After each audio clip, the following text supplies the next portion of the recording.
আমার ঠিক সামনে কোমর চেপে ধরে মুখে জোরপূর্বক হাসি ফুটিয়ে দাঁড়িয়ে আছে অগ্নি ভাইয়া রুশো ভাইয়া। তাদের ভাবখানা কিছুটা এরকম যেন কোমর ফাটবে তবুও মুখ ফুটবে না। তখন নিবিড় ভাইয়া চলে যাবার পর বেশ কিছুক্ষণ থম মেরে থেকে উনি ঠিক কোনোদিন দিয়ে যাবেন তা দেখতেই ছুট লাগাই আমি।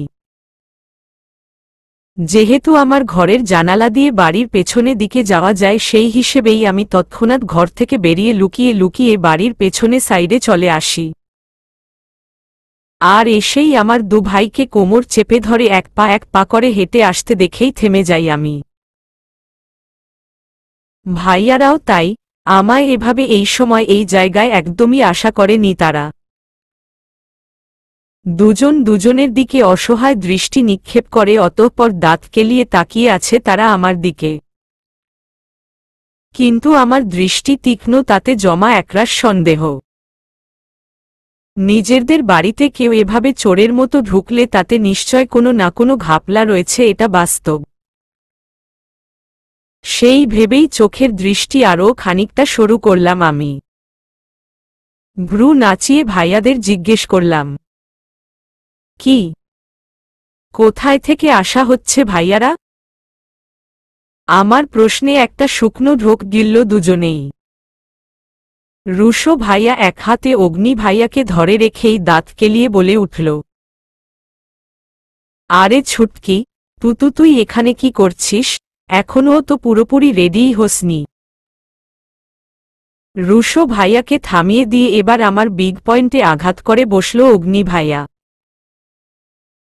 বেঁকে যাওয়া কোমরটাকেই চেপে ধরে মুখ তুলে তাকিয়ে বিচক্ষণ চোখে খুঁটিয়ে খুঁটিয়ে আমায় দেখে নিয়ে ভাইয়া বলল, এ কি রে, তোর গালে হলুদ? এখনও তো প্রোগ্রাম শুরুরই হয়নি তাতেই হলুদ লাগালো কে তোকে? এবার পড়লাম আমি চরম বিপাকে, না জানি নিবিড় ভাইয়াকে ভাইয়ারা দেখেছে কিনা। যদি না দেখে থাকে তবে আলহামদুলিল্লাহ, কিন্তু যদি দেখে থাকে, কি বলবো আমি এখন? আমায় চুপ থাকতে দেখে ভাইয়ারা একে অপরের দিকে দুষ্টু হাসি হেসে তাকালো। রুশো ভাইয়া দাঁত বের করে লম্বা একটা হাসি দিয়ে বলে উঠল, অ্যাকচুয়ালি কি হয়েছে জানিস তো ছুটকি? ব্রো যেই কাজে এসেছিল আমরাও ঠিক একই কাজে বেরিয়েছিলাম, বাট ভাগ্য দেখ, আমরা দেয়াল টপকে ফেরার পথে আর ব্রো যাওয়ার পথে তিনজনই একই জায়গায় ধুপুস। রুশো ভাইয়ার কথার প্রত্যুত্তরে আমার ঠিক কি বলা উচিত বা কী ধরনের রিয়াকশন দেওয়া উচিত জানা নেই আমার। লজ্জার সাথে পেট ফাটা হাসির সংমিশ্রণ ঘটিত এক অদ্ভুত বিক্রিয়া সাধিত হচ্ছে আমার অন্তরে। জানি না উৎপাত হিসেবে ঠিক কি ফলাফল আসবে যার দরুন নির্বিকার আমি। যেহেতু হেসে উড়িয়ে দেবার মতো পরিস্থিতি আমার নেই সেহেতু ঠোঁট চেপে ধরে হাসি কন্ট্রোল করে জিজ্ঞেস করলাম, তা উনি কি চলে গিয়েছেন? বিনিময়ে অগ্নি ভাইয়া আর রুশো ভাইয়া স্বস্তির হাসি হাসল, মাথা নাড়ি সম্মতি জানাইয়ে ধীর পায়ে চলল তারা আমার পিছু পিছু। তিন ভাই বোনই অবশেষে নিজেদের বাসায় চোরের বেশে প্রবেশ করলাম অগত্যাই। পুরো বাড়ি জুড়ে হলুদের তোড়জোড় চলছে। সবার খুশি যেন আর ধরে না। হলুদেই এত মানুষ এসেছে, তবে বিয়েতে ঠিক কতজন মানুষ আসবে ভাবতেই চোখে সর্ষে ফুল দেখতে শুরু করে দিয়েছি আমি। এদিকে রুশো ভাইয়া আর অগ্নি ভাইয়াকে আঘাতপ্রাপ্ত স্থানে মুভ লাগিয়ে দিয়ে তাদের কিছুক্ষণ রেস্ট নিতে বলায় তারা একটু বিশ্রাম করছে। যদিও আমি বাদে বাড়ির লোকেরা কেউই জানে না বিয়ের আগে দুই ছেলেই কোমর ভেঙে ফেলেছে। জানলে নিশ্চয়ই এলাহি কাণ্ড বাঁধিয়ে ফেলত সকলে মিলে। কিছুক্ষণ আগে আমি রেডি হয়েছি কিনা তা সচক্ষে দেখবার সুবাদে ঘরে এসেছিল খালামুনি। আর ঘরে এসে আমাদের তিন ভাইবোনেরই গালে হলুদ দেখে ভ্যাবাচেকা খেয়ে যান তিনি। অবশ্য ভ্যাবাচেকা না খাবার মতো কাণ্ড তো আর আমরা ঘটাইনি, সেহেতু টাস্কি খাওয়াটা খুবই স্বাভাবিক ব্যাপার। খালামুনি আমাদের গায়ে হলুদ ছোঁয়ানোর পূর্বের হলুদের অস্তিত্ব দেখতে পেয়ে কপাল কুঁচকায়, অবাক হয়ে আমাদের জিজ্ঞেস করে, কিরে তোদের গালে হলুদ এলো কোথায় থেকে?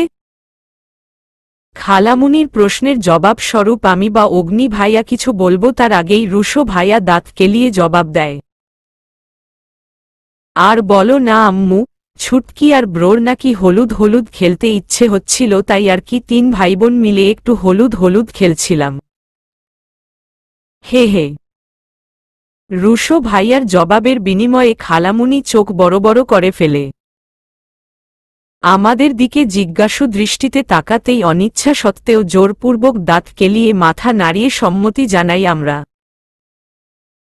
অতঃপর খালামুনি হাসতে হাসতে বলে, তোরা কি আজীবনেও বড় হবি না? সাথে সাথেই আমরা 3 জনই খুব সুন্দর করে নিজেদের ঝকমকে দাঁতগুলো বের করে দিয়ে বলে উঠি, বুড়ো হয়ে দাঁত পড়ে গেলেও না। খালামুনি আমাদের কথায় হু হা করে হেসে ফেলে। আরও 10 মিনিট সময় দিয়ে ঠিক সেই 10 মিনিট পরই আমাদের স্টেজে গিয়ে বসতে হবে বলে কড়া গলায় আদেশ দিয়ে যায়। আমরাও বাধ্য সন্তানের মতোই চোখের পলক ফেলে খালামুনির আদেশ ধার্য ধরেই সম্মতি জানাই। ভাইয়ারা তোমাদের হলো? এখন তো চলো, সবাই অপেক্ষা করছে। বিনিময়ে ভাইয়ারা একে অপরের দিকে এক পলক চেয়ে ঠোঁট উল্টাল। বিছানা থেকে উঠে দাঁড়িয়ে ড্রেসিং টেবিলের দিকে এগোতে নিলেই আমি হাতের ইশারায় থামতে বললাম তাদের। দৌড়ে গিয়ে হেয়ার ব্রাশটা নিয়ে এসে এক এক করে দুজনেরই চুলগুলো খুবই যত্ন সহকারে ব্রাশ করে দিলাম আমি। অগ্নি ভাইয়া রুশো ভাইয়া মুচকি হেসে ছলছল চোখে আমার দিকে তাকাতেই আমারও চোখে জলেরা এসে জমাট বাঁধতে শুরু করল। ঠোঁট উল্টে আমি জিজ্ঞাস করলাম, তোমাদের চোখে জল কেন ভাইয়া? আমার প্রশ্নে চটজলদি চোখ মুছে নিয়ে আমায় ঝাপটে ধরল দুজনেই। পরম স্নেহে আবদ্ধ হয়ে ভাইয়াদের আঁকড়ে ধরে চোখ বন্ধ করে নিলাম আমিও। বিয়ের পূর্বে বিয়ে নিয়ে উত্তেজনার শেষ না থাকলেও শেষ সময় এসে বুক চিরে দীর্ঘশ্বাস বেরোয় সকলেরই। মেয়েদের যে যেতেই হয়, আজ হোক কাল হোক একদিন না একদিন শ্বশুর বাড়িতে কদম ফেলতেই হয়। সেই থেকেই শুরু হয় দূরত্ব, তবে সেটা শুধুই আপেক্ষিক। আর রইল ভালোবাসার দূরত্ব, সে তো কমার বদলে আরও মাত্রাতিরিক্ত গভীরতায় ছেয়ে যায়। হাহাকার হয়ে পড়ে রয় হৃদয়ের ছোট্ট কুঠুরিটায়। অবশেষে শেষ হল গায়ে হলুদ ছোঁয়ানোর প্রতিযোগিতা। এখন মনে হতে পারে অনুষ্ঠানের বদলে গায়ে হলুদকে প্রতিযোগিতার সাথে তুলনা করছি কেন? তবে বলবো একবার অগ্নি ভাইয়া আর রুশো ভাইয়ার দিকে চোখ বুলিয়ে নিতে। হলুদের চাদরে ঢাকা পড়ে তারা বর্তমানে হলুদিয়া ভূত বই কিছুই না। ভাগ্যিস মাঝখান থেকে বেঁচে গিয়েছি আমি। তবে হলুদের থেকে বেঁচে গেলেও মিষ্টি আর ফলের থেকে বাঁচতে পারিনি আমি। অনুষ্ঠানে যতজন মহিলারা এসেছে সবারই আবদার আমার গায়ে হলুদ ছোঁয়ানোর। বেশ তো, হলুদই তো ছোঁয়াবে, তাতে আর এমন কি? তাই দুবার না ভেবেই খুশি মনে মিষ্টি হাসি আমি। কিন্তু এই মিষ্টি হাসিই যে আমার পেটে মিষ্টির গোডাউন তৈরি করে ফেলবে তা জানা ছিল না আমার। আম্মু খালামুনির পর আমায় যতজন মহিলারা মিলে হলুদ ছুঁয়েছে তারা সকলেই সাথে করে একটা করে মিষ্টি খাইয়ে দিয়েছে আমায়। ছোট ছোট মিষ্টি হলেই কি হবে? তাদের মিষ্টতা তো আর কম নয়। যার দরুন টানা 10 পিস মিষ্টি গিলে নেওয়ার পর উল্টি সিস্টেম অন হয়ে যায় আমার। এমন করুণ অবস্থায় একমাত্র আম্মুই পারে মহিলাদের বোঝাতে, সেই হিসেবেই করুণ চোখে আকুতি করি আমি আম্মুর কাছে। আম্মু মেয়ের এমন করুণ পরিস্থিতি দেখে কষ্ট পাওয়ার বদলে ফিক করে হেসে ফেলে, অতঃপর মহিলাদের বুঝিয়ে বলে যাতে শুধু হলুদই ছোঁয়ায়, এসব মিষ্টি কিংবা ফল না খাওয়ায়, নয়তো তার মেয়ে বিয়ের আগেই ঠাস করে ফুটে গিয়ে আকাশে উড়ে যাবে। সবই যেখানে ঠিক চলছিল সেখানে বিপত্তি ঘটায় রুশো ভাইয়া আর অগ্নি ভাইয়া। তাদের একে অপরের অভিযোগ তাদের নাকি বেশি করে হলুদ মাখানো হচ্ছে যেখানে অপর পক্ষকে কম। কিন্তু এই দুই বান্দরকে কে বোঝাবে যে হলুদ কেউ দাড়িপাল্লায় মেপে ছোঁয় না, যার দরুন সকলের ছোঁয়ানো হয়ে গেলে দুজনেই হলুদের বাটি হাতে নিয়ে উঠে দাঁড়ায়। ইচ্ছেমতো একে অপরকে হলুদে চুবিয়ে তবে শান্ত হয় তারা। তাদের কোমর ভাঙা অবস্থায় হলুদ নিয়ে কুস্তি করা দেখে হাসিতে ফেটে পড়ে সবাই। তবুও কেউই তাদের থামাতে পারেনি। অবশেষে কুস্তি যুদ্ধের অবসান ঘটিয়ে হলুদিয়া ভূত হিসেবে পরিচয় পেল দুজনেই। রাত ৮টা বেজে ১৫ মিনিট। আর হয়তো ১০ কি ১৫ মিনিটের মাথায় নিবিড় ভাইয়ারা পৌঁছবেন আমাদের বাসায়। রাত্রিরা বেশ কিছুক্ষণ আগেই এসে পড়েছে। আজকের হলুদের কাহিনী শুনে রাত্রির সে কি হাসি। রুশো ভাইয়া কি করে লুকিয়ে লুকিয়ে তাকে হলুদ লাগিয়ে দিয়ে এসেছে সেই গল্প ধরেই পার করে দিয়েছে পুরো ৩০টা মিনিট। এদিকে রিমির আনন্দের সীমা নেই। পুরো বাড়ি জুড়ে দাপিয়ে বেরোচ্ছে সে। অথচ গতকাল কত বড় একটা কাণ্ড ঘটালো তার বিন্দুমাত্র রেশ নেই তার ছোট্ট মস্তিষ্কটায়। ভাগ্যিস মদ খেয়ে সব ভুলে গিয়েছে, নয়তো ভাইয়াদের সামনে ভুলক্রমেও পড়ত না সে। আমাদের গল্পের মাঝেই গাড়ির হর্ন কানে ভেসে আসতেই বসা থেকে উঠে পড়ে ভাইয়ারা। একসাথেই দ্রুত পায়ে ছুট লাগালো তারা সদর দরজা বরাবর। সাথে হন্তদন্ত হয়ে ছুটল আম্মু আর খালামুনিও। অবশেষে নিবিড় ভাইয়ারা চলে এসেছেন। নিচ থেকে ভাইয়াদের সম্মিলিত হাসির ঝংকারে তা স্পষ্ট। নিবিড় ভাইয়ার কণ্ঠ কানে পৌঁছতেই মুচকি হাসলাম আমি। হলুদের সময় হাতে পড়ে নেওয়া মেহেন্দির দিকে তাকাতেই সর্বপ্রথম নিবিড় লেখাটা চোখে ভাসল আমার। অল্প সময় রেখেই এত গাঢ় রং দেখে বিস্মিত হল রাত্রি। আমার হাতটা নিজের কোলের ওপর বিছিয়ে মুগ্ধ চোখে দেখতে লাগল সে মেহেন্দির মন মাতানো রঙের মাঝে অন্ধিসন্ধির সাথে নিবিড় ভাইয়ার জ্বলজ্বল করতে থাকা নামটা। খুঁটিয়ে খুঁটিয়ে হাতটা দেখে নিয়ে মুখ কালো করল রাত্রি। নিজের মেহেন্দি পরা হাতটা আমার সামনে ধরে ঠোঁট উল্টে সে বলে উঠল, তোর ডিজাইনটা কত সুন্দর হয়েছে রে। আর আমারটা দেখ, পার্লারের পচা মেয়েটা কি বিশ্রী করেই না পরিয়ে দিয়েছে আমায়। দেখ, মনে হয় যেন অ্যামাজনের জঙ্গল বানিয়ে দিয়েছে। রাত্রির কথায় হু হা করে হেসে ফেললাম আমি। আমায় হাসতে দেখে ঠোঁট উল্টানোর পরিধিটা আরও খানিকটা বাড়িয়ে সে বলল, দেখেছিস, তুইও হাসছিস। এই পচা মেহেন্দির ডিজাইন দেখেই যে কেউই হাসবে। আমি আরও কিছুক্ষণ হেসে নিয়ে জোরে শ্বাস ফেললাম। ওর গালে দুবার চাপড় মেরে বলে উঠলাম, ওরে পেতনি, আমি তোর মেহেন্দির ডিজাইন দেখে হাসিনি, হেসেছি তোর কথা শুনে। হুহ। আরও মেহেন্দি পোর পার্লারের মায়ার হাতে। এমনই হইব। বিনিময়ে চোখ বড় বড় করে ফেলল রাত্রি। অবাক চোখে তাকিয়ে সে বলে উঠল, মানে তুই পার্লারের মেয়েদের থেকে পরিয়ে নিসনি? তবে কার কাছে পরিয়ে নিয়েছিস? রাত্রির এমন বোকা বোকা প্রশ্নে হাসলাম আমি, উঠে দাঁড়িয়ে ওর মাথায় একটা গাঁটটা মেরে বলে উঠলাম, নিজের হাত থাকতে মানুষের হাত দিয়ে পরিয়ে নেব কোনো দুঃখে? বলেই ঘর থেকে বেরিয়ে হাঁটা ধরলাম ড্রয়িং রুমের উদ্দেশ্যে। আমার পেছনে পেছনে বলিস কি? একাই পড়েছিস? আরে কই যাস, দাঁড়া আমিও আসছি। বলেই ছুট লাগালো রাত্রিও।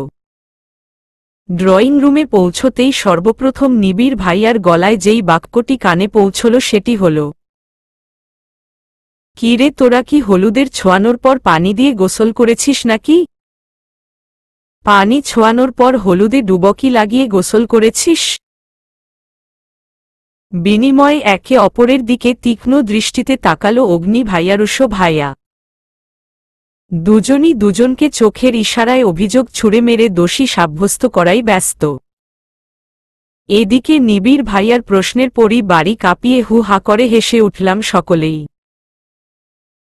নিবিড় ভাইয়া হাসতে হাসতে ভাইয়াদের কাঁধে দুহাত রেখে বলে উঠলেন, চল শালারা, ঘরে গিয়ে তোদের সাইজ করছি।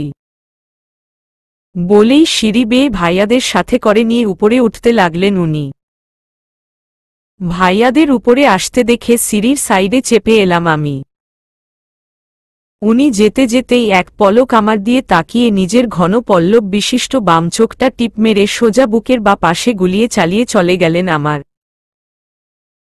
সাথে সাথেই ধক করে উঠল আমার অসহায় হৃৎপিণ্ডটা, আবারও এক দফা ক্রাশ খেয়ে ডান হাতে বুক চেপে ধরে আনমনেই বলে উঠলাম, পাগল হয়ে যাব, আমি পাগল হয়ে যাব। রাত 2:02:16। বিছানায় এপাশ ওপাশ করতে করতে হাঁপিয়ে উঠেছি আমি। তবুও ঘুমের ছিটেফোঁটাও চোখে ধরা দিচ্ছে না আজ আমার। ঘুমের বাপ না হোক নানুদাদু বা তাদের আত্মাই আসুক, তাও চলবে, কিন্তু ঘুমের কোনো বংশধরই যে আমার ধারের কাছেও এসে ঘেঁষছে না। অথচ এদিকে নিত্য আপু আর রাত্রি সারাদিনের ধকল শেষে কি সুন্দর চুপটি করে ঘুমিয়ে রয়েছে। আর এদিকে আমি, না আম্মুর ভাষ্যমতে গরু চুরি করছি আর না মুরগি। তবুও মধ্যরাতে চোখ মেলেচে রয়েছি আমি। শুধু মস্তিষ্কে একটাই কথা চরকার মতো ঘুরপাক খাচ্ছে যে কাল আমার নয় আমাদের বিয়ে। কি অদ্ভুতভাবে 6টা মানুষেরই একই দিনে বিয়ে। ব্যাপারটা এতটাই এক্সাইটেড আমি যে ঘুম তো দূরে থাক, চোখটাই বন্ধ করে শুয়ে থাকতে বিরক্ত লাগছে আমার। বিরক্তির চরম পর্যায়ে পৌঁছে আবারও পাশ ফিরে শুভ ঠিক সেই মুহূর্তেই ফোনে মেসেজের টিউন বেজে উঠায় হকচকিয়ে উঠে বসলাম আমি। বেড টেবিল থেকে ফোনটা হাতে নিতেই চোখের সামনে বড় বড় অক্ষরে ভেসে উঠল সাদা বিলাই সেন্ড আ মেসেজ। স্ক্রিনে সাদা বিলাই নামটা দেখতেই ঠোঁট চেপে ধরে ফিক করে হেসে উঠলাম আমি। লক খুলে মেসেজ ওপেন করতেই চোখ বড় বড় হয়ে এলো আমার। ছাদে এসো অনন্যা। মেসেজটি দেখেই খানিকটা চিন্তায় পড়ে গেলাম আমি যে জেগে রয়েছি এটা উনি জানলেন কিভাবে, আর এত রাতে ছাদেই বা ডাকলেন কেন আমায়? আমার ভাবনার মাঝেই আবারও মেসেজ আসলো উনার নম্বর থেকে। সেখানে লেখা, এত ভাবলে অল্প বয়সেই চুল পেকে যাবে, জলদি আসো, আমি ছাদে অপেক্ষা করছি, কাম ফাস্ট। এবার আগের থেকেও চোখ বড় বড় হয়ে এলো আমার। আপাতত নিজের ভাবনাগুলোকে সাইডে রেখে খাট থেকে নেমে গলায় ওড়না ঝুলিয়ে নিঃশব্দে দরজা চাপিয়ে দিলাম আমি। এদিক ওদিক চোখ বুলিয়ে নিয়ে হাঁটা ধরলাম ছাদের উদ্দেশ্যে। আল্লাহ না করুক কারো চোখের সামনে যেন ধরা না পড়ি, নয়তো ইজ্জতের ফালুদা ছেড়ে কাস্টার্ড হয়ে যাবে আমার। ছাদের রেলিংয়ে হেলান দিয়ে ঠোঁটে দুষ্টু হাসি ঝুলিয়ে হাত ভাঁজ করে দাঁড়িয়ে আছেন নিবিড় ভাইয়া। চাঁদের আলোয় উনার স্নিগ্ধ মুখখানা দেখে আবারও বুকের বাম পাশটা চিনচিন করে উঠল আমার। আমায় পামাথা অবধি খুঁটিয়ে খুঁটিয়ে দেখে নিয়ে ঠোঁটের দুষ্টু হাসির রেখা আরও দীর্ঘ করলেন উনি। বা হাতের বৃদ্ধা আঙুল বাদে বাকি 4টে আঙুল দুবার ভাঁজ করে ইশারায় নিজের কাছে ডাকলেন আমায়। আমি উনার মুখ থেকে দৃষ্টি সরিয়ে এদিক ওদিক তাকাতে তাকাতেই এক পা করে এগিয়ে গেলাম উনার নিকটে। দূরত্ব আর মাত্র 1 হাত থাকাকালীন হাত বাড়িয়ে কোমর জড়িয়ে ধরে হেঁচকা টান মেরে নিজের বুকের ওপর ফেললেন উনি আমায়। আমি ভয় উনার শার্টের হাতা খামচে ধরতেই বাঁকা হাসলেন উনি। আমায় সোজা করে দাঁড় করিয়ে হাতটা নিজের সামনে ধরে বলে উঠলেন, নামটা তুমি লিখেছ? বিনিময়ে মাথা ঝুঁকিয়ে সম্মতি জানিয়ে মৃদু স্বরে আমি বললাম, পুরো মেহেন্দিটা আমিই লাগিয়েছি। উনি ছোট্ট করে ইমপ্রেসিভ বলেই নিজের হাতটা আমার হাতের উপরে রাখলেন। উনার হাতে মেহেদি দিয়ে নিজের নাম লেখা দেখে চমকে উঠলাম আমি। বড় বড় চোখ করে অবাক হয়ে বলে উঠলাম, আমি তো জানি শুধু মেয়েরাই বিয়ের আগে মেহেদি পরে আর তাতে তার হবু বরের নাম লেখে, কিন্তু ছেলেরাও লেখে বুঝি? বিনিময়ে হালকা স্বরে হাসলেন উনি। আমার চোখের দিকে স্থির দৃষ্টি নিক্ষেপ করে বললেন, কোথায় লেখা আছে শুধু মেয়েরাই তাদের জীবনসঙ্গীর নাম হাতে লিখতে পারবে আর ছেলেরা নয়? প্রচলিত প্রথা দেখে বুঝি ভালোবাসা হয়? বিয়ের আসর জমজমাট, চারিদিকে হইচই ভাব। আর এদিকে আজ হাজারো মানুষের ভিড়ে যেন তুচ্ছ পিঁপড়ে সমতুল্য আমি। সাথে গায়ে এত ভারী ভারী গহনা। শাড়িটা যদিও ঠিকঠাক, তবে গহনার ভারে আমি হতবাক। মনে হচ্ছে এই যেন ধুপুস করে শাড়ির কুচি ধরে হাঁটতে হাঁটতে হুমড়ি খেয়ে পড়ব বাড়ি ভর্তি মানুষের সামনে। অথচ নিত্য আপু আর রাত্রিকে দেখো কতটা ইজিলি নিজেদের সামলে নিয়েছে। একে এত ভারী পোশাক, তার ওপর ভারী মেকআপ, সব মিলিয়েই কতটা কমফোর্টেবল ওরা। আর এদিকে ভারী মেকআপ না করিয়েও উল্টাউল্টি অবস্থা আমার। আজ আবারও যখন পার্লারের মেয়েরা আমাদের সাজাতে এসেছিল, তখনও আমি দরজা আটকে ধরে চোখ দিয়ে ছুরি চালানো শুরু করে দিয়েছিলাম তাদের ছোট্ট ছোট্ট কলিজার ওপর। কিন্তু সেই ছুরির আঘাতে যতক্ষণে না তারা মাঠ ছেড়ে ভেগে যাবে, তার আগেই রাত্রি আমায় সরিয়ে দিয়ে মিষ্টি করে হেসে দিয়ে ভিতরে নিয়ে গিয়ে বসায় তাদের। এত সব কিছুর মাঝে বলেই গিয়েছিলাম যে আমি একা নই, আমার সাজুনি বেস্টুও রয়েছে। এমনিতেই যত সাজগোজ করে বিয়ের দিন ঠিক কি পরিমাণ আটা মাখবে তা ভাবতেই শিউরে উঠি আমি।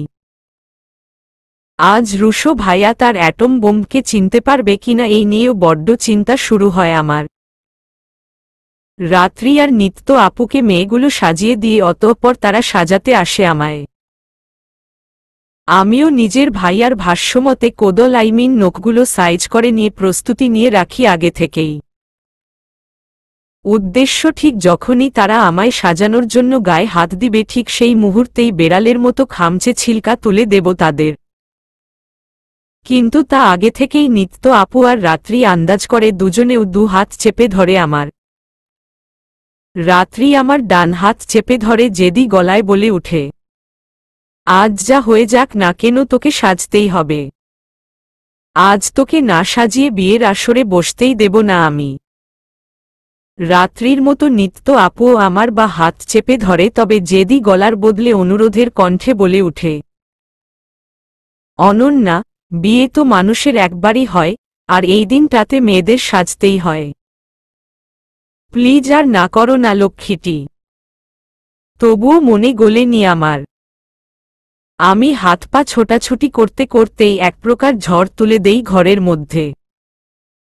এদিকে মেকআপ করানোর জন্য আগত মেয়েগুলো আমায় রিকোয়েস্ট করতে করতে কান ঝালাপালা করে ফেলে, তবুও ফলাফল ওয়াজা বিগ জিরো।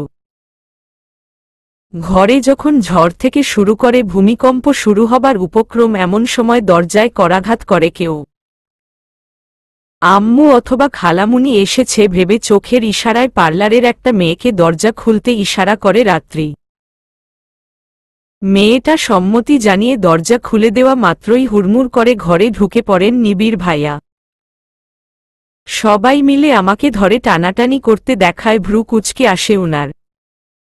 রাগী গলায় উনি ধমকে উঠে বলেন, কি হচ্ছে তা কি এখানে? ওকে ধরে সবাই টানাটানি করছো কেন? নিবিড় ভাইয়ার ধমক খেয়ে নিত্য আপু, রাত্রি আর অপর মেয়েটি আমায় ছেড়ে দিয়ে খানিকটা দূরে গিয়ে দাঁড়িয়ে পড়ে। আমি মুখে বিশ্বজয়ের হাসি ফুটিয়ে পর মুহূর্তে কাদো কাদো হয়ে বলে উঠি, দেখুন না, সবাই আমার মতো একটা নিরীহ বাচ্চাটাকে জোর করে ভারী মেকআপ করিয়ে দিতে চাইছে। আচ্ছা, আমি কি সাজতেন পারি না? পারি তো, কিন্তু ওরা কেউই আমার কথা শুনছে না। জোর করে হলেও আমায় ময়দা দিয়ে ভূত বানিয়ে দিতে চাইছে ওরা। ওসব আমার ফেইসে স্যুট করে না, প্লিজ ওদের বোঝান। আমার কথার মাঝেই রাত্রি ঠোঁট উল্টে আমার দিকে তীক্ষ্ণ দৃষ্টি নিক্ষেপ করে বলে উঠে, ওসব আটা নয় অনন্যা, ইটস কল মেকআপ। অমনি আমি মুখটা আগের থেকেও বেশি কাদো কাদো বানিয়ে বলে উঠি, আরে উচ্ছন্নে যাক তোর মেকআপ, আমি ওসব মাখব না মানে মাখব না। আমার কথাগুলো যে ইনোর 6 সেকেন্ডে অ্যাসিডিটি ভাগাও মিশনের থেকেও ফাস্ট কাজ করবে তা কল্পনাও করিনি আমি। আমায় অবাক করে দিয়ে নিবিড় ভাইয়া সরু চোখে নিত্য আপু আর রাত্রির দিকে তাকিয়ে রাগান্বিত কণ্ঠে বলে উঠেন, নিত্য, এসব কি? তোরা সেজেছিস, সুন্দর লাগছে ঠিক আছে, বাট ওর যখন ফেইসে স্যুট করে না তখন জোর করছিস কেন? আমার বউ এমনিতেই সুন্দর, ওকে কোনো মেকআপ করিয়ে দিতে হবে না। সিম্পল সাজ নিজেই সাজুক, তাতেই খুন হয়ে যাব আমি। ফারদার আমার বউকে যেন জোর করা না হয়। বলেই দরজা চাপিয়ে দিয়ে বড় বড় পায়ে বেরিয়ে যান উনি। উনি যেতেই ঘরে এতক্ষণ যাবৎ চলমান ভূমিকম্প থেমে গিয়ে তৈরি হয় একরাশ নিস্তব্ধতা। মাঝখান থেকে দাঁত কেলিয়ে দুষ্টু মিষ্টি হাসি আমি। চুপি চুপি রুশো ভাইয়া জুতোজোড়া হাতে নিয়ে লুকোনোর মতো সেফ জায়গা খুঁজছি আমি। প্রায় 15 মিনিট ধরেই সেই অনুসন্ধান করতে করতে ঘাম ছুটে যাচ্ছে আমার, অথচ লুকোনোর মতো একটা ভালো জায়গাও খুঁজে পাচ্ছি না আমি। কাঁধ ঝুঁকিয়ে প্যান্ডেলের আশেপাশে ঘুরঘুর করছি, এমন সময় ধাক্কা খেলাম আস্ত একটা পিলারের সাথে। জুতোজোড়া চট করে পেছনে লুকিয়ে চোখ তুলে তাকাতেই তীক্ষ্ণ দৃষ্টিতে নিবিড় ভাইয়াকে আমার দিকে তাকিয়ে থাকতে আবিষ্কার করলাম আমি। বিপাকে পড়ে আশেপাশে চোখ বুলিয়ে নিয়ে তৎক্ষণাৎ ধমকে ওঠার আগেই নিজের হাত দিয়ে ঠোঁট চেপে ধরলাম উনার। আমার কর্মকাণ্ডে হতবাক হয়ে বড় বড় চোখ করে তাকাতেই উনার ঠোঁট ছেড়ে দিয়ে ভয়ার্ত দৃষ্টিতে আশেপাশে চোখ বুলাতে বুলাতে বলে উঠলাম, চেঁচাবেন না প্লিজ, খুবই ইম্পর্টেন্ট একটা কাজ করছি। স্টেজের পেছনে পাশে ঠিক কোনো ধরনের কাজ নববধূর থাকতে পারে এই নিয়ে চরম কনফিউশনে পড়ে ভ্রু কুঁচকালেন উনি। জিজ্ঞাসু দৃষ্টিতে তাকিয়ে উনি প্রশ্ন করলেন, এই সাইডে তোমার আবার কি ইম্পর্টেন্ট কাজ আছে? Do you have any idea বিয়ের কনেকে এখানে চোরের মতো উলুকভুলুক করতে দেখলে লোকে কি বলবে? বুঝলাম ডিটেইলস না শুনলে উনি কিছুই বুঝবেন না, তাই ঠোঁট উল্টে পেছনে থেকে ভাইয়ার জুতোজোড়া বের করে দেখিয়ে বলে উঠলাম, আরে সোজা হিসেব, রুশো ভাইয়ার জুতো লুকিয়ে রাখতে এসেছিলাম স্রেফ। আমার উত্তরে ভ্যাবাচেকা খেয়ে চোখ বড় বড় করে মুখ হা করে ফেললেন উনি। নিজের কপালে নিজেই হাত দিয়ে চাপড় মেরে বলে উঠলেন, আরে রুশো তো তোমার ভাই, ওর জুতো চুরি করে কি করবে? বিনিময়ে ঠোঁট উল্টানোর পরিধি আগের থেকে খানিকটা বৃদ্ধি করে মিনমিন করে বললাম, আমার কি দোষ বেস্টুর জামাই, যদি হয় আমার ভাই? এবার আগের থেকেও দ্রুত বেগে কপাল চাপড়াতে লাগলেন উনি। জুতোজোড়া আমার হাত থেকে নিয়ে প্যান্ডেলের ওপরে ফেলে দিয়ে বলে উঠলেন, জিন্দেগিতেও কেউ খুঁজে পাবে না, চলো এখন। তোমায় খোঁজার জন্য এখনো রেডি হওয়া হয়নি আমার। বলেই হাত ধরে টেনে লুকিয়ে লুকিয়ে ভেতরে নিয়ে যেতে লাগলেন আমায়। আমিও বাধ্য মেয়ের মতো মুখ কালো করে পেছনে পেছনে যেতে লাগলাম উনার। রেগেমেগে বোম্ব হয়ে বরের পোশাক পরে খালি পায়ে দাঁড়িয়ে আছে অগ্নি ভাইয়া, নিবিড় ভাইয়া সাথে রুশো ভাইয়া। তিনজনের চোখে মুখেই চরম হতাশা। শেরওয়ানি সাথে পায়জামা, চুলগুলো জেল দিয়ে সেট করিয়ে কিলার লুক নিয়ে তিনজনই দাঁড়িয়ে থাকলেও তাদের খালি পা দেখে যে কেউই ফিক করে হেসে ফেলতে বাধ্য। এদিকে ভয় ভয় সরু চোখে একে অপরের দিকে তাকাচ্ছি নিত্য আপু, রাত্রির সাথে আমি। এখন আমার মনে প্রশ্ন জাগছে যে রুশো ভাইয়ার জুতো আমি লুকোলেও অগ্নি ভাইয়ার আর নিবিড় ভাইয়ার জুতো গেল কই? আমি তো অগ্নি ভাইয়ারটা লুকোইনি, আর নিবিড় ভাইয়ার জুতো লুকোনোর তো কোনো প্রশ্ন আসে না। যেচে কেউ নিজের জামাইয়ের জুতো লুকোয় নাকি? বেশ কিছুক্ষণ যাবৎ একে অপরের দিকে সন্দেহ ভরা চক্ষু নিয়ে চেয়ে থেকে নীরবতার পর্দা ভেদ করে অগ্নি ভাইয়া গম্ভীর গলায় নিবিড় ভাইয়াকে উদ্দেশ্য করে বলে উঠল, আমার জুতো কই? আমি শিওর তুইই লুকিয়েছিস। বিনিময়ে জোর গলায় নিবিড় ভাইয়া জবাব দিলেন, চুপ কর শালা, তোর জুতো আমি লুকিয়ে কি করব? নিবিড় ভাইয়ার কথা শেষ হওয়ার আগেই রুশো ভাইয়া ঠোঁট উল্টে বলে উঠল, আরে তোমাদের জুতো হারিয়ে যেতেই পারে, বাট আমার মতো একটা ভোলাভালা বাচ্চার জুতো চুরি করল কে?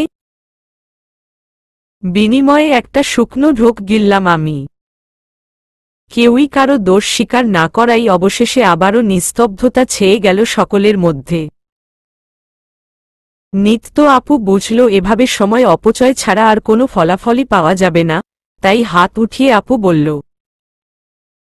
কে কার জুতো নিয়েছে জানি না, তবে অগ্নি ভাইয়ার জুতো লুকিয়ে রেখেছে এটা আমি দেখেছি। বাকিটা তোমরা বুঝে নাও, আমার দায়িত্ব শেষ। বলেই আরাম করে শাড়ির আঁচল ঠিক করে বসল নিত্য আপু। অগ্নি ভাইয়াকে এভাবে সবার সামনে মাঠে মেরে দেওয়ার চরম রকমের হতাশা ছেয়ে গেল ভাইয়ার অন্তরে। নিবিড় ভাইয়া চোখ ছোট ছোট করে দাঁতে দাঁত চেপে বলে উঠলেন, ভালোয় ভালোয় জুতো দিয়ে দে অগ্নি, নয়তো তোর হানিমুনের টিকিট কেনা মাত্রই কুচি কুচি করে কেটে ফেলব আমি। নিবিড় ভাইয়ার বিপরীতে অগ্নি ভাইয়া কিছু বলবে তার আগেই নিত্য আপু চেঁচিয়ে বলে উঠল, ভাইয়া আয়া। নিবিড় ভাইয়া জিহ্বে কামড় দিয়ে ধরে বললেন, উপপোষস সরি, তুই যে এটার বউ এক মুহূর্তের জন্য ভুলেই গিয়েছিলাম। ওকে দেন, অন্য কিছু করব। অগ্নি, এখন ভালো শালার মতো দিয়ে দে, তোর হানিমুনের টিকিট আমি কেটে দেব নে। নিবিড় ভাইয়ার এবারের কথাটা বেশ পছন্দ হল অগ্নি ভাইয়ার, প্রথমে হেসে ফেললেও আবারও ঘন কালো মেঘ এসে বাসা বাঁধল ভাইয়ার মুখে। মুখ কালো করে গম্ভীর গলায় ভাইয়া বলল, আচ্ছা দিব, কিন্তু আমার জুতো তুই যদি নাই নিয়ে থাকিস তবে নিয়েছে কে? পেছনে থেকে দাঁত কেলিয়ে রুশো ভাইয়া হাত উঠিয়ে বলে উঠল, এই ব্রো, এদিকে এদিকে। এমন মহান কাজ আমি ছাড়া আর কে করতে পারে বলো? বিনিময়ে অগ্নি ভাইয়া ষাঁড়ের মতো হুঙ্কার ছেড়ে রুশো ভাইয়ার পিঠে কিল বসাতে নিলেই এক লাফে নিবিড় ভাইয়ার কোলে উঠে পড়ল রুশো ভাইয়া। নিবিড় ভাইয়াকে আষ্টেপৃষ্ঠে চেপে ধরে রুশো ভাইয়া বলল, আরে ব্রো, এখানে পেটানোর কি আছে? তুমিও যা করেছ আমিও তাই করেছি, ইকুয়াল ইকুয়াল। এখন কেউ তো বলো, এই নান্নাসা মুন্নাসা বাচ্চেকা জুতা কিসনে লিয়া?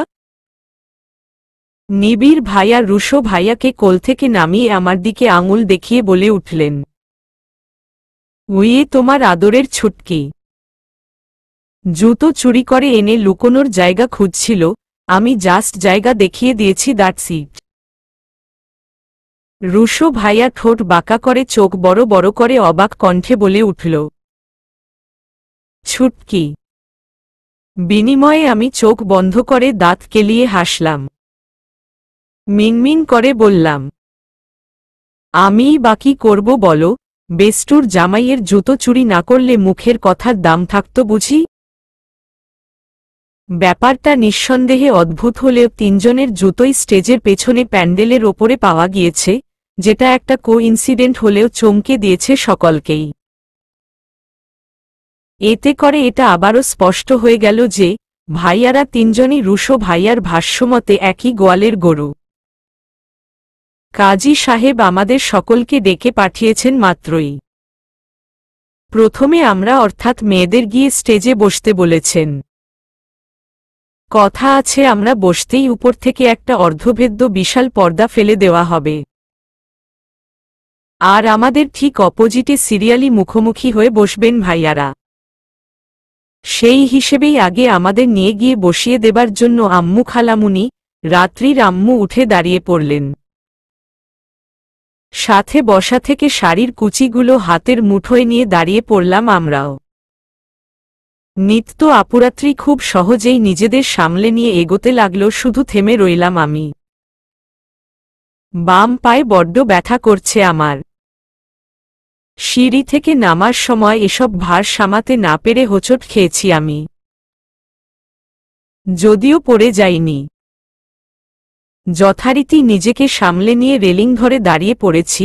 সবার ব্যস্ত থাকায় কেউ আমার দিকে সেভাবে লক্ষ্য না করাই বড্ড বাঁচা বেঁচে গিয়েছি তখন। তবে ততটা ব্যথা না পেলেও সময়ের সাথে সাথে যেন ব্যথার অনুভূতিটা ক্রমশই তীব্র হয়ে আসছে আমার। আমায় এগোনোর বদলে থেমে থাকতে দেখে কপাল কুঁচকালো আম্মু। চিন্তিত হয়ে আম্মু জিজ্ঞেস করল, "কি রে অনন্যা, কাজী সাহেব ডাকছেন তো, এগোচ্ছিস না কেন? কোনো সমস্যা?" বিনিময়ে ঠোঁট উল্টে করুণ চোখে তাকালাম আমি আম্মুর মুখপানে। মাথা ডানে বামে নাড়িয়ে বোঝালাম যে কোনো সমস্যা নেই। জোরে একটা শ্বাস টেনে পা উঠিয়ে এক ধাপ ফেলব তার আগেই কেউ আমায় চটজলদি কোলে উঠিয়ে হাঁটা ধরল স্টেজের উদ্দেশ্যে। আমার সাথে সাথে এমন আকস্মিক ঘটনায় হতভম্ব হয়ে পড়ে স্পটে উপস্থিত প্রতিটি সদস্য। আমি ভয়ে আতকে উঠে তার গলা জড়িয়ে ধরে আর চোখে আশেপাশে তাকাতে নিলেই ভ্রু কুঁচকে ধমকে উঠলেন নিবিড় ভাইয়া। পায়ে ব্যথা বলতে কি হয়? মুখে কি সুপারগ্লু মেরে রেখেছ? স্টুপিড! বলেই আবারও হাঁটায় মনোযোগ দিলেন উনি। সকলের সামনে এভাবে আমায় পাজাকোলে করে নিয়ে যেতে দেখে থমকে যায় সকলেই। কাজী সাহেব বিয়ের পাত্রপাত্রীকে এভাবে বিয়ের আসরে আসতে দেখেই জিহ্বায় কামড় দিয়ে বলে উঠলেন, নাউজুবিল্লাহ! বিয়ের আগেই পাত্র পাত্রীকে কোলে করে নিয়ে আসছে। কাজী সাহেবের কথায় চরম বিরক্ত হয়ে পড়েন নিবিড় ভাইয়া। চোখের দৃষ্টি তীক্ষ্ণ করে দাঁতে দাঁত চেপে বললেন, নিজের বিয়ে করা বউকে কোলে উঠিয়েছি, এতে নাউজুবিল্লাহের কি দেখলেন? নাউজুবিল্লাহ না বলে বলুন মাশাল্লাহ। বলেই কোল থেকে নামিয়ে দিয়ে বসিয়ে দিলেন আমায়। কাজী সাহেব উনার কথার কোনো মানেই বুঝে উঠতে না পেরে মুখ হা করে রইলেন। পাশ থেকে আব্বু গলা খাকারি দিয়ে কাজী সাহেবকে উদ্দেশ্য করে ফিসফিসিয়ে বলল, কাজী সাহেব অবাক হবেন না, ওদের আগে বিয়ে হয়েছে, তবে সেটা শুধু ইসলামিক রীতি অনুযায়ী, আইনগতভাবে হয়নি। তাই আবারও সকল রীতি মেনে বিয়ের ব্যবস্থা করা হয়েছে। কাজী সাহেব জবাবস্বরূপ কিছুই বললেন না, মাথা নাড়িয়ে বোঝার ভান করলেন স্রেফ। তিনি একবার নিবিড় ভাইয়ার দিকে তাকিয়ে আবারও বেকুব সেজে আমার মুখপানে তাকাতেই ঠোঁট উল্টালাম আমি। বিনিময়ে উনি গলা খাকারি দিয়ে বাকিদের ডেকে পাঠালানে তৎক্ষণাৎ। কাজী সাহেব এক মনে কি সব বুলি আওড়ে চলেছেন, যতদূর সম্ভব দোয়া পাঠ করছেন। আমরা খুবই শান্তশিষ্ট হয়ে আধ ঘন্টা টেনে চুপটি করে রয়েছি উনার সেই একটি মাত্র বাক্য শুনবার অপেক্ষায়। আর সেই ছোট্ট একটা বাক্যটাই বেঁধে ফেলতে পারে দুটো জীবন, দুটো মন, দুটো আত্মা। বাড়ির বড় বউ হিসেবে সর্বপ্রথম বাক্যটি শুনবার ভাগ্য হল নিত্য আপু। কাজী সাহেব দেনমোহরের পরিমাণ সাথে অগ্নি ভাইয়ার বিস্তারিত তথ্য ছোট্ট করে কয়েক লাইনে বলে নিয়ে মিষ্টি করে হাসলেন। বলো মা কবুল বাক্যটি উচ্চারণ করার সাথে সাথে নিত্য আপুর গালে ফুটে উঠল গোলাপি আভা। আমাদের মেয়েদের ও ছেলেদের মাঝে পর্দা ফেলানোর জন্য অগ্নি ভাইয়ার লজ্জামাখা মুখটা দৃশ্যমান হল না আমার চোখে। ঘোমটার আড়ালে নিত্য আপুর অর্ধেক মুখ দেখা যাওয়ায় তার লজ্জার ভাব স্পষ্ট। একে একে ক্রমান্বয়ে 3 বার কবুল বলিয়ে নেওয়ার পর অগ্নি ভাইয়া আর নিত্য আপু থুককু ভাবি আবদ্ধ হল বিবাহের পবিত্র বন্ধনে। এবার পালা এলো আমার আর নিবিড় ভাইয়ার। কাজী সাহেব আমাদের বিয়ে পোড়ানোর সময় আবারও গলা খাকারি দিয়ে উঠলেন। নিজেকে সামলিয়ে তিনি শুরু করলেন বিয়ে সম্পন্নের কার্যাদি। মাঝখানে পর্দা থাকলেও ওপর পাশে যে নিবিড় ভাইয়া দিব্যি আমার লজ্জা পাওয়া নিয়ে নিঃশব্দে খিল্লি উড়িয়ে যাচ্ছেন এটা স্পষ্ট। একদিনই উনাকে বেশ চিনেছি আমি। কখন ঠিক কোনো ধরনের রিয়াকশন দেন তা আগে থেকেই বুঝতে পারি এখন। আমার ভাবনার জাল বোনা অর্ধপূর্ণ রেখেই মাঝখান থেকে ব্যাঘাত ঘটিয়ে কাজী সাহেব বলে উঠলেন, তুমি কি এই বিয়েতে রাজি? রাজি থাকলে বলো আলহামদুলিল্লাহ, আমি কবুল করছি। বুঝলাম না আমার বেলায় এত ক্রিটিক্যাল প্রসেস অন করলেন কেন এই পেট মোটা ভুঁড়িওয়ালা দাড়ি বিশিষ্ট কাজী সাহেব। ভেবেছিলাম বেশ কিছুক্ষণ চুপ থাকার পর মিনমিন করে বলবো কবুল। শব্দটি শ্রবণগোচর না হওয়ায় আবারও আমায় যখন বলা হবে কি হলো মা, জোরে বলো, তুমি কি কবুল করছো? তখন আবারও সকলে টেনশনে ফেলে দিয়ে চুপ করে রইব আমি, সাথে এই সাদা বিলাইকে চিন্তায় ফেলে ঘাম ছুটিয়ে নিয়ে একটু টাইট দেব। কিন্তু আমার সব আশায় জল ঢেলে দিলেন এই কাজী। বিরক্তির চরম সীমায় পৌঁছে আলহামদুলিল্লাহ আমি কবুল করছি বলতেই দীর্ঘ হাসির রেশ টেনে নিবিড় ভাইয়াকে কবুল বলতে বললেন উনি। নিত্য আপুকে 3 বার অথচ আমায় মাত্র একবার কবুল বলিয়ে নিয়ে বিয়ে সম্পন্ন করিয়ে ফেলায় হতভম্ব হয়ে গেলাম আমি। আরে একবার বলে অর্ধেক বিয়ে করব নাকি আমি? আমি তো ফুল বিয়েই করতে চেয়েছি, সাথে দ্বিতীয়বার বলার সময় একটু ভঙ্গি। কিন্তু একই করলেন এই পেট মোটা কাজী। নিশ্চয়ই কোনো না কোনো শত্রুতা রয়েছে ব্যাটার আমার সাথে। ইচ্ছে তো করছে চেঁচিয়ে মার্কেট ফাটিয়ে ফেলি, কিন্তু এই মুহূর্তে 3 বার কবুল বলতে না দেওয়ার অভিযোগে চেঁচালে নিজের মান সম্মান খাওয়া ছাড়া আর তেমন কিছুই হবে না, যার দরুন মুখে চাবিবিহীন তালা লাগিয়ে থম মেরে রইলাম আমি। নিবিড় ভাইয়াকে কবুল বলতে বলা হলে খুব সাবলীলভাবেই মুচকি হেসে কবুল বলে ফেললেন উনি। স্বাভাবিক থেকেই আমায় অস্বাভাবিক যন্ত্রণা দেবার নতুন পন্থা বোধ হয় উনার এই মুচকি হাসির নীরবতা। অবশেষে পালা এলো 2 বিয়ে পাগলদের বিয়ের আশা পূরণের। রুশো ভাইয়া আর রাত্রির যেন এক্সাইটমেন্ট আর ধরে না। রুশো ভাইয়ার এক্সাইটমেন্টে যা বোঝা যাচ্ছে তাতে কবুল বলতে বলা মাত্রই এক নিঃশ্বাসে 3 বার কবুল বলে ফেলবে ভাইয়া। তবে এতক্ষণ ধরে নিজের দমিয়ে রাখা অদম্য ইচ্ছে প্রকাশের পূর্বেই রাত্রিকে প্রথমে কবুল বলতে বললেন কাজী সাহেব, যার দরুন ঠোঁট উল্টে মুখ কালো করল রুশো ভাইয়া। চুপ করে থেকেই প্রহর গুনতে লাগল সে কবুল বলার অপেক্ষায়।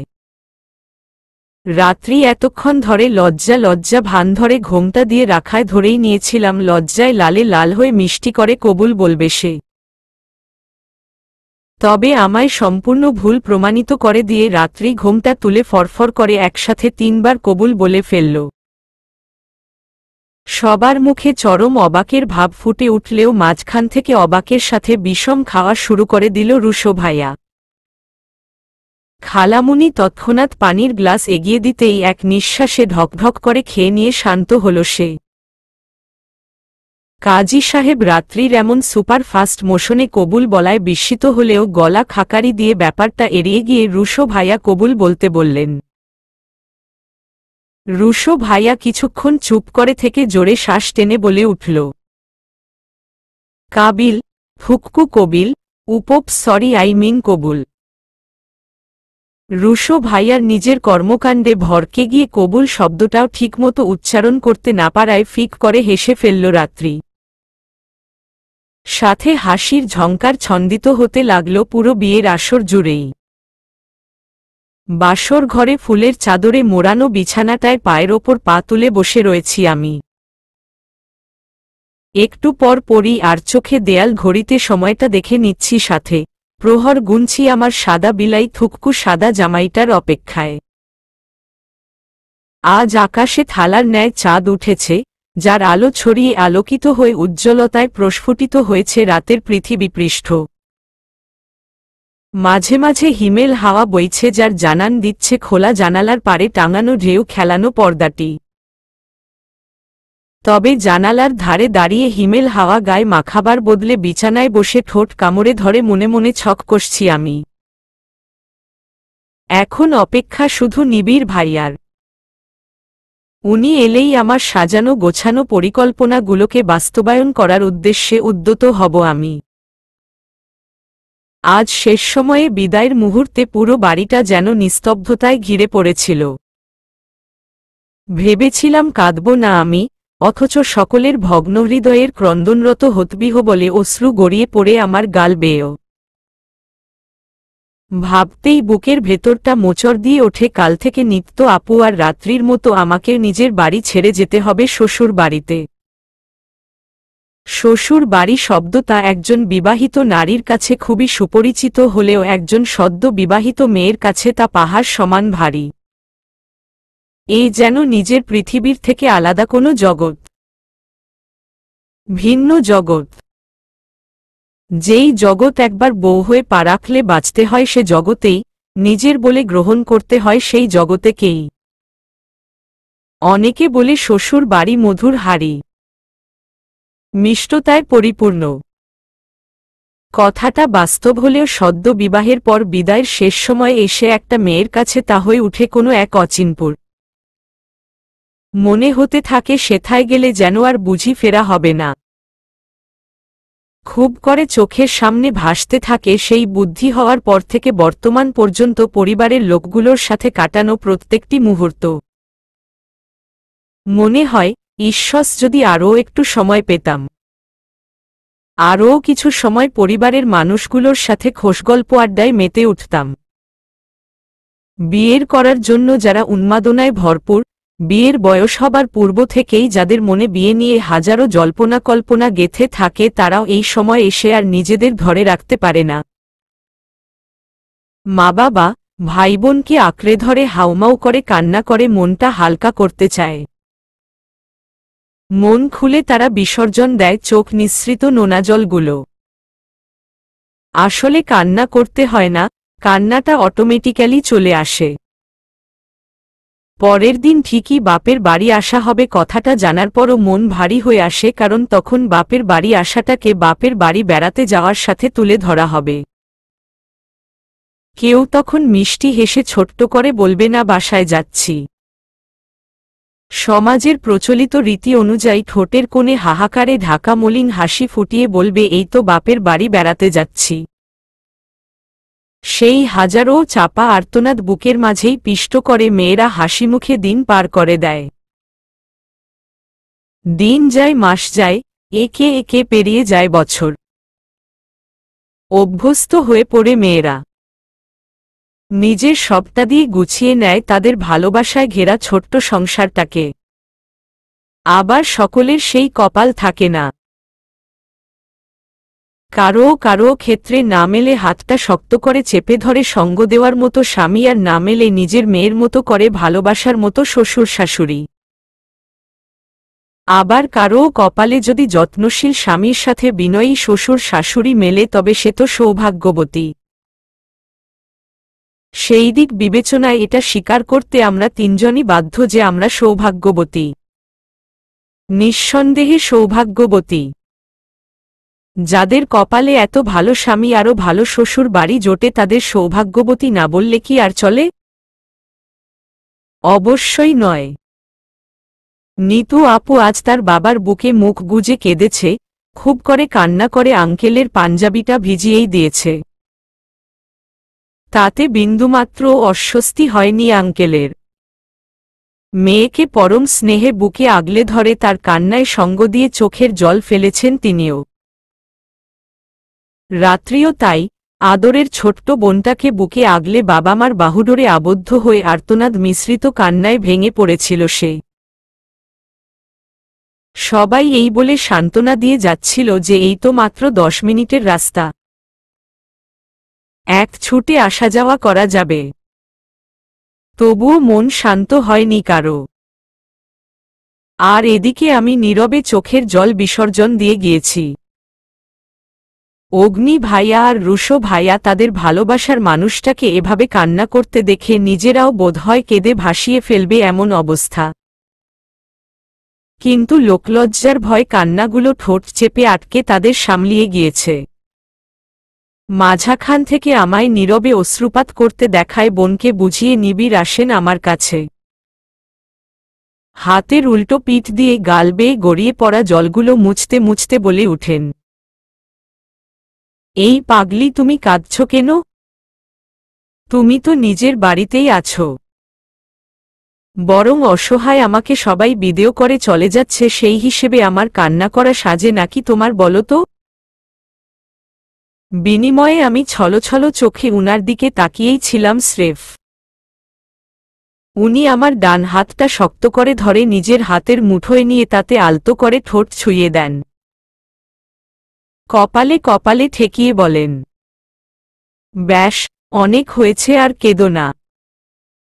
নয়তো সবাই একসাথে কান্না করলে বাড়িটা সমুদ্রে তলিয়ে যাবে নির্ঘাত।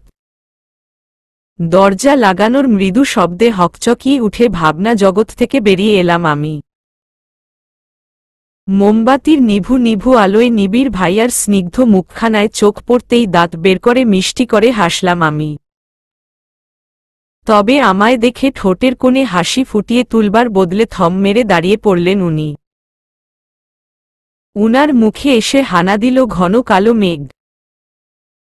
আমায় দেখে উনার এমন রিয়াকশন দেওয়ার কারণ বোধগম্য হল না আমার, তাই বিনিময়ে ভ্রু কুঁচকে ঠোঁট উল্টালাম আমি। জিজ্ঞাসু দৃষ্টিতে উনার দিকে চেয়ে বলে উঠলাম, আপনি হঠাৎ স্ট্যাচু হয়ে দাঁড়িয়ে পড়লেন কেন ভাইয়া? এবার আগের থেকেও চোখের পরিধি বৃদ্ধি করলেন উনি।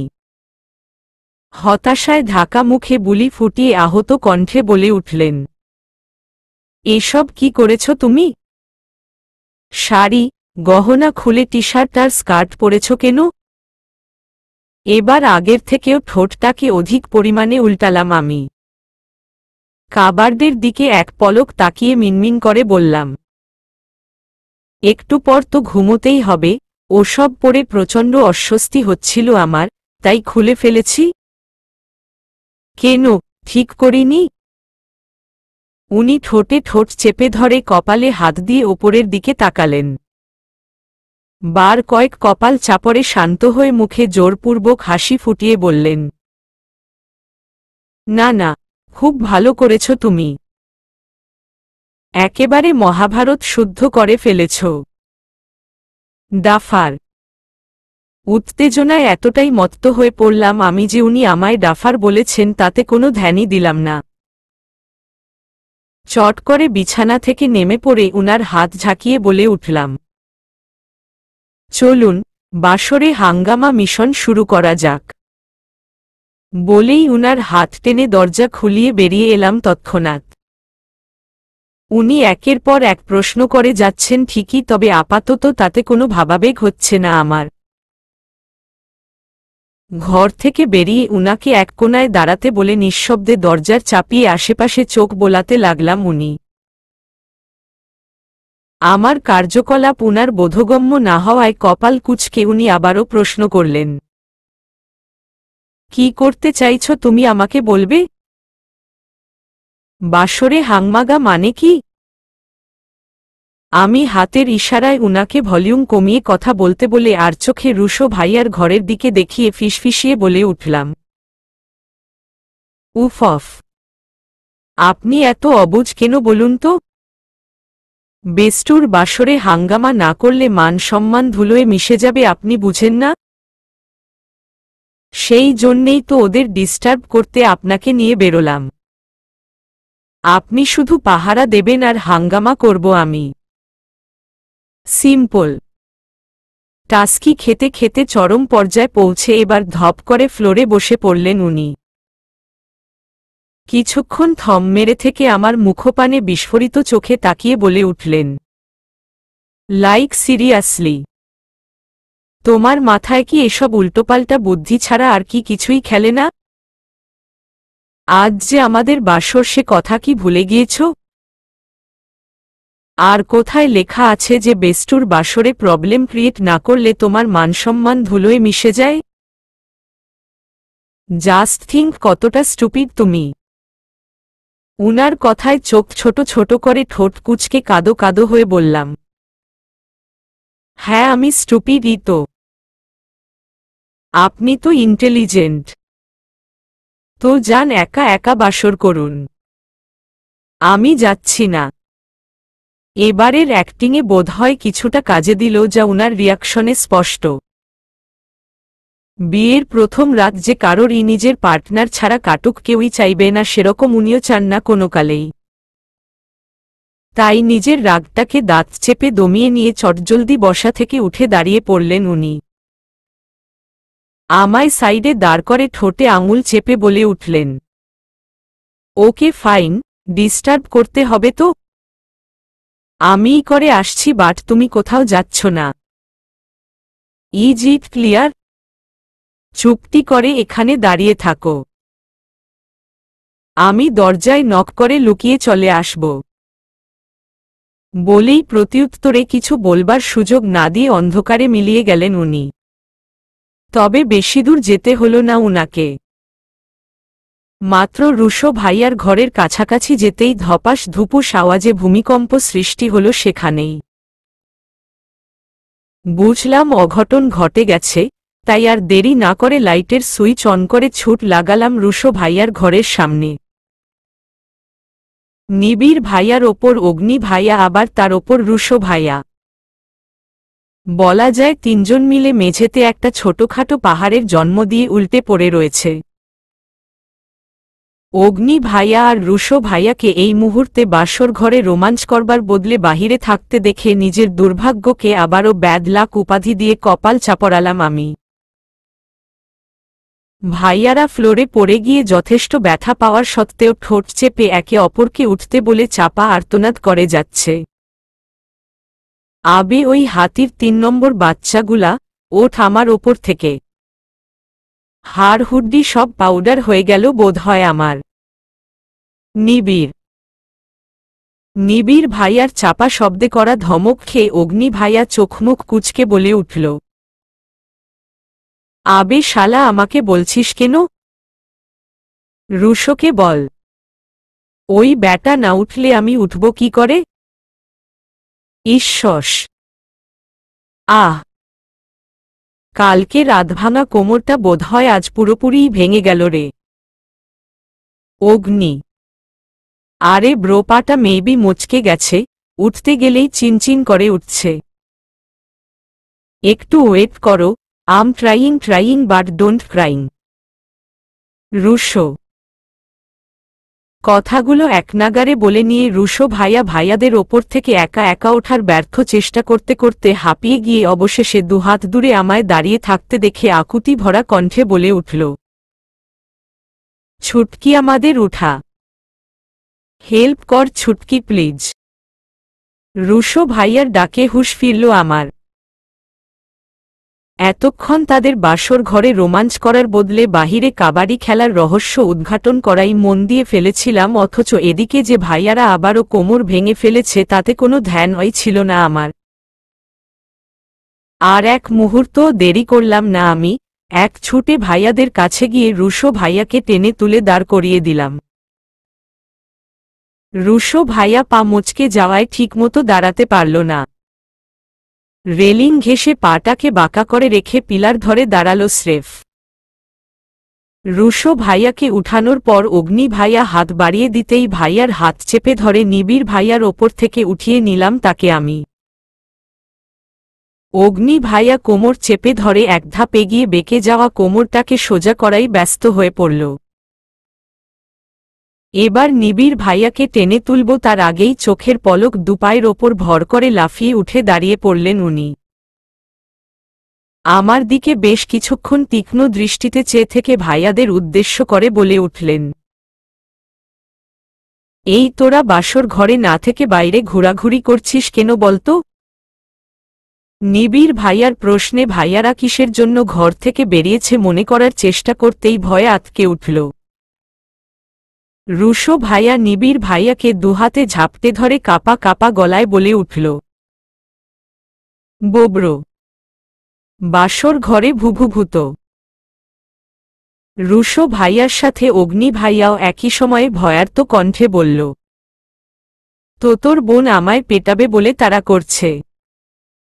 রুশো ভাইয়ার ঘরে ভূত আবার অগ্নি ভাইয়াকে নিত্য আপু পেটাবে কথা দুটোই হজম করতে গিয়ে কাশি উঠে গেল আমার। নিবিড় ভাইয়া অবিশ্বাসের দৃষ্টিতে ওয়াট বলে চেঁচানো মাত্রই হাতে স্টিলের পাইপ নিয়ে রাগান্বিত লুক নিয়ে হাজির হল নিত্য আপু। তার পেছনেই হাত দিয়ে নাকে ঘুষি মারার উদ্দেশ্যে হাত মুঠো করে পেতনিরূপে এলো রাত্রির। তাদের দুজনকে দেখে ভয়েই কুকড়ে উঠে অগ্নি ভাইয়া আর রুশো ভাইয়া নিবিড় ভাইয়ার পেছনে লুকিয়ে পড়ে ভয়ার্ত কণ্ঠে মিনমিন করে বলল, ব্রো মুঝে বাঁচালো ভুভু ভূত। এই দুলাভাই হই তোর, শালার দায়িত্ব পালন করবে। বাঁচা তোর বোনের হাত থেকে। নিবিড় ভাইয়া ওদের শান্ত হতে বলে সামনে তাকাতেই বোনের হাতে স্টিলের পাইপ আর রাত্রিকে পেতনি রূপে আবিষ্কার করে চমকে উঠলেন। ভ্যাবাচ্যাকা খেয়ে উনি বলে উঠলেন, হেই কি হচ্ছে এসব? নিত্য তুই অগ্নিকে মারতে চাইছিস কেন? আর রাত্রি তুমিই বা রুশোর নাক ফাটাতে চাইছ কেন? নিবিড় ভাইয়ার প্রশ্নের পরিপ্রেক্ষিতে নিত্য আপু হুঙ্কার ছেড়ে বলে উঠল, তোর এই ঘুমকাতুরে বেষ্টু কম ভাই বেশি আবার দুলাভাই কম শালা বেশি, যে বাসর রাতে উল্টে উল্টে ঘুমোতে চাইছে তা আমি কি ওকে বাচ্চাদের মতো কোলে করে ঘুম পাড়িয়ে দেব? মানে মানুষ এতটা নিরামিষ কি করে হতে পারে? বাসর রাতে ঘুম, হাউফুল। নিত্য আপুর অগ্নি ভাইয়াকে নিয়ে করা অভিযোগে তীক্ষ্ণ দৃষ্টিতে দাঁতে দাঁত চেপে ভাইয়ার দিকে তাকালেন নিবিড় ভাইয়া। জোরে জোরে নিঃশ্বাস ফেলতে ফেলতে বলে উঠলেন, ঠিক এই ভয়টাই পাচ্ছিলাম আমি। ওই শালা, এই জন্যে আমার বোনটাকে তোর হাতে তুলে দিয়েছি আমি। বলেই নিজের পেছনে থেকে অগ্নি ভাইয়াকে টেনে বের করে নিত্য আপুকে উদ্দেশ্য করে বলে উঠলেন, বোন, এটাকে নিয়ে যা। কি আর করবি বল, আমার মতো তোরও কপাল একটু আধটু ফাটা ফুটাই বলা যায়, পিটিয়ে হলেও চালিয়ে নিস। বলেই অগ্নি ভাইয়ার পেছনে হাঁটু দিয়ে লাথি মেরে দিলেন উনি। পেছনে থেকে ধাক্কা লাগায় ব্যালেন্স সামলাতে না পেরে কয়েক ধাপ এগিয়ে যেতেই নিত্য আপু চটজলদি অগ্নি ভাইয়ার কান ধরে, আজ তোমার ঘুম বের করছি, চলো একবার। বলেই টেনে নিয়ে গেল ভাইয়াকে। ওরা যেতেই এবার রাত্রি রুশো ভাইয়ার এদিকে রেগেমেগে বোম্ব হয়ে তাকিয়ে অভিযোগ করা শুরু করল, ভাইয়া আপনি আপুর সমস্যার তো সমাধান করলেন, এখন আমারটা শুনুন। এই ধলা ইন্দুর, বিদেশি চিকা, রুশো ফুসো আমায় ঘোমটা উঠিয়ে দেখে ভূত ভূত বলে চেঁচাতে চেঁচাতে ঘর ছেড়ে পালিয়ে পুরো বাড়ি দৌড়ে বেরিয়েছে। আচ্ছা আপনিই বলুন আমায় কোন অ্যাঙ্গেল দিয়ে ভূত বলে মনে হচ্ছে? তখন কার মেকআপ হালকা হয়ে যাওয়ায় তো আবারও সুন্দর করে সাজলাম, কোথায় ঘোমটা উঠিয়ে প্রশংসা করবে তা না, ভূত বানিয়ে চলে এলো। রাত্রির গর্জনে রুশো ভাইয়া বুঝল ওটা কোনো ভূত নয়, তারই ময়দা মাখানো অ্যাটমোবম, যার দরুন ভয় আবারও শুকনো ঢোক গিলে হাত খামচে ধরল নিবিড় ভাইয়ার। এদিকে নিবিড় ভাইয়া রাত্রির অভিযোগ শুনে ভ্যাবাচেকা খেয়ে বিচক্ষণ চোখে রাত্রির মুখের দিকে তাকিয়ে বিড়বিড় করে বললেন, অবশ্য ভুল উপাধিও তো দেয়নি। নিবিড় ভাইয়ার বিড়বিড় করে বলায় কথাটা স্পষ্টভাবে বোধগম্য হল না রাত্রির। সে কপাল কুঁচকে আবারও জিজ্ঞেস করল, কিছু বললেন ভাইয়া? দেখুন আপনি রুশোকে পেছনে থেকে বের করে আমার হাতে ছেড়ে দিন, বাকিটা আমি নিজেই সামলে নিতে পারব। বিনিময়ে নিবিড় ভাইয়া ঘাড় ঘুরিয়ে অসহায় দৃষ্টি নিক্ষেপ করলেন রুশো ভাইয়ার দিকে। রুশো ভাইয়ার আকুতি করা চাহনি অনিচ্ছা সত্ত্বেও উপেক্ষা করে বললেন, নাথিং টু ডু ড্রিমার, বিয়ে যখন করেইছ প্যারা তো সামলাতে হবেই।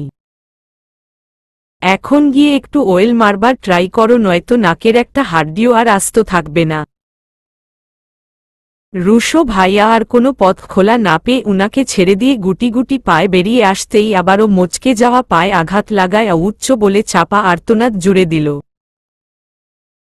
রাত্রি আরও ক্ষেপে গিয়ে বলল, বউ এর থেকে পালাতে চাইলে এভাবেই পা ভেঙে যাবে। বলেই এগিয়ে এসে চোখের পলকে রুশো ভাইয়াকে কোলে উঠিয়ে নিল রাত্রি। ছোট্ট ছোট্ট ধাপ ফেলে ভাইয়াকে কোলে নিয়েই ঢুকে পড়ল সে ঘরের ভেতরে। আর এদিকে মেয়ে হয়ে কোনো ছেলেকে কোলে তুলতে পারায় হতভম্ব হয়ে রইলাম আমি সহ নিবিড় ভাইয়া। চোখ যেন আর নিজের কোটরে থাকতে চাইছে না, যে কোনো মুহূর্তে খুলে হাতে চলে আসবে এমন অবস্থা। নিবিড় ভাইয়া একদৃষ্টিতে হা করে কিছুক্ষণ একভাবেই ওদের যাওয়ার দিকে চেয়ে থেকে ঘাড় ঘুরিয়ে আমার দিকে তাকালেন।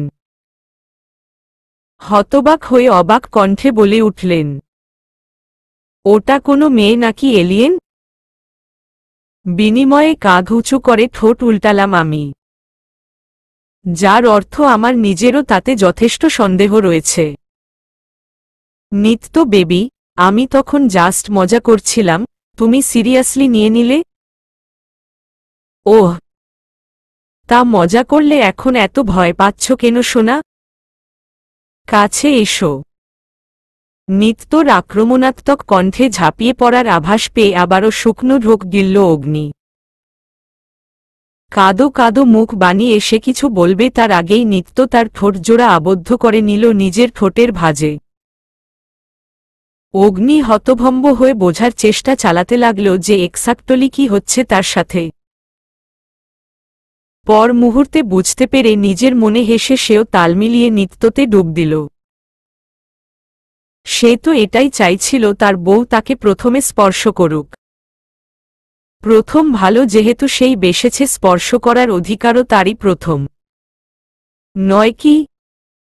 হেই অ্যাটম বোম, প্লিজ আজকের দিনে আর নাক ফাটিও না, নয়তো কাল বাড়ির লোকেরা লাল হয়ে যাওয়া নাক দেখে ভাববে নিশ্চয় বাসর রাতে তোমার সাথে কুস্তি লড়েছি আমি। বিনিময়ে রাত্রি কোনো জবাবই দিল না, বড় বড় পায়ে ওয়াশরুমে গিয়ে ফেস ক্লিন করে এসে আবারও রুশোর কলার চেপে ধরল সে। রুশো ভয় চোখ খিচে বন্ধ করতে রাত্রি মুচকি হেসে রুশোর নাকেই আলতো করে ঠোঁট ছুঁয়ে দিল। ঘুষির বদলে ভালোবাসার পরশ অনুভব করাই অবাক চোখে তাকালো রাত্রির মুখপানে রুশো। রাত্রি আবারও ঠোঁটে দুষ্টু হাসি ঝুলিয়ে ধাক্কা মেরে ফেলে তাকে ফেলে দিল ফুলের পাপড়ি বিছানো বিছানাটায়। রুশো অবাক চোখে রাত্রির দিকে হা করে তাকাতেই রাত্রি তার ওপরে উঠে ঝাঁপিয়ে পড়ল তৎক্ষণাৎ। দুষ্টু মিষ্টি ভালোবাসায় মত্ত হল তারা দুজনে। ঠোঁট উল্টে বিছানায় বসে রয়েছি আমি। সামনেই পায়চারি করতে করতে কপালে স্লাইড করে চলেছেন নিবিড় ভাইয়া। সব রীতি অনুযায়ী বিয়ের হবার পরও আমার মুখে ভাইয়া ডাক শোনায় চিরম বিরক্ত উনি। এই নিয়ে যতবারই আমায় নিজেকে ভাইয়া বলে সম্বোধন করতে বলেছেন ঠিক ততবারই আমি নিবিড়ের সাথে ভাইয়া অ্যাড করে দিয়ে মিষ্টি করে ডেকেছি নিবিড় ভাইয়া। যার দরুন উনি বিরক্ত হয়ে ক্রন্দন মিশ্রিত কণ্ঠে আহত চিৎকার ছেড়ে বলেছেন, হায়, বাসর রাতে দুরুদুরু বুক কাঁপে।